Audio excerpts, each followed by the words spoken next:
All right, hello and welcome to VOP This Morning. I'm Moses Humphrey. President Bola Tinubu is having his first taste of foreign travel as leader of Nigeria. Now, he left for France yesterday to attend to the Finance Summit. Well, that's what's in. Now, the question is, what's in it for Nigeria? His trips came less than 24 hours after dissolving boards of government agencies, saving a select few, what we might call the sacred ones. Plus, Amazon has told the Presidential Election Petitions Court there was no glitch on the INEC server on February 25. Now we have these cooking this morning, and we will serve the conversation in just a moment. In the meantime, you may like to click on the button, the like button, and subscribe to our page on YouTube. It is Voice of the People TV. And on other social media platforms, do follow, tell your friends to do same, at voptv live. All right? So let's head on to the papers, and then when we're done with that, we'll come to the major focus for today. All right? Going straight into the papers, the Guardian newspaper has these headlines. Digital switchover falters. 29 states remain on analog. That is, digital switchover falters. 29 states remain on analog. Dollar trades at discount against Naira in black market. Like Nigeria, foreign airlines won Ethiopia over $95 million stock fund consequences.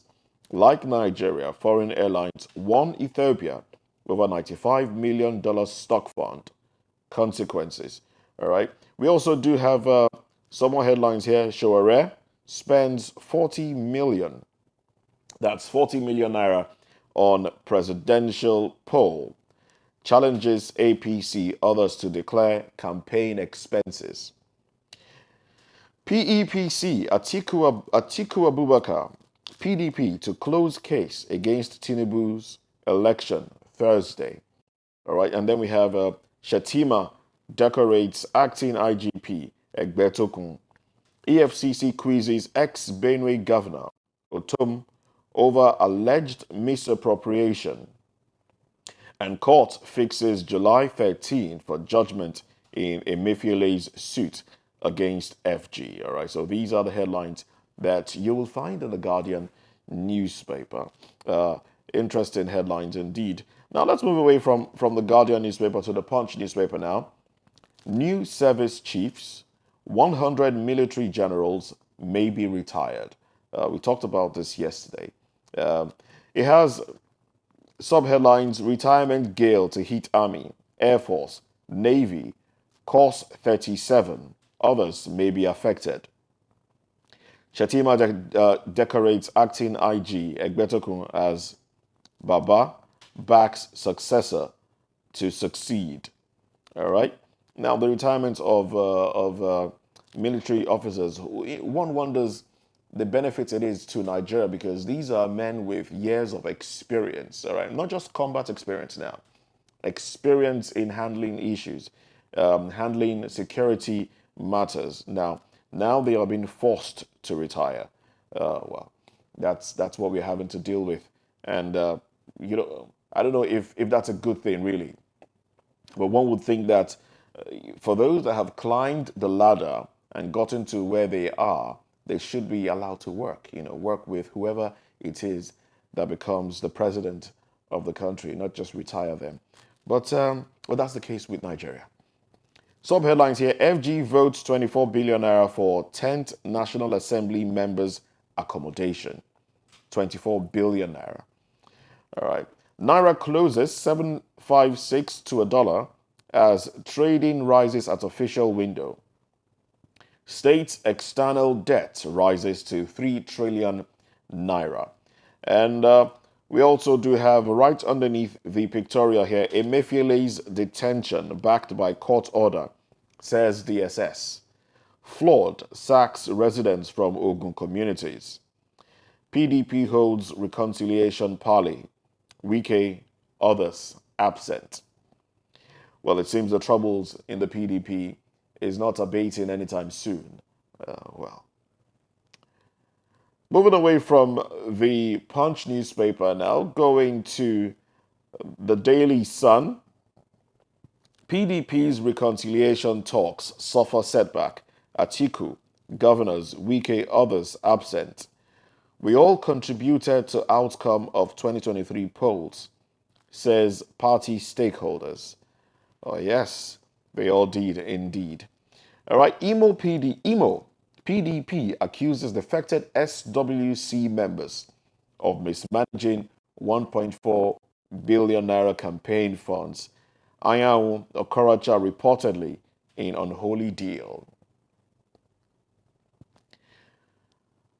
Still from the Daily Sun, I feel like Tiger, ready to chase away all criminals. That's according to the newly decorated IGP, Inspector General of Police. He says he feels like a tiger, basically saying he's ready to work, ready to chase away all criminals. Well, we do hope that he does exactly that, chasing away the criminals. All right. Still on the paper, we have Cardinal Onayekon hails change of service chiefs, asks Tinubu to change security structure. Editors committed to defense of democracy, press freedom, NGE. RMAFC wants 36 states assembly to amend relevant laws. And also we have Atiku PDP closed case challenging Tinubu's victory. Again, lament difficulties in getting documents from INEC.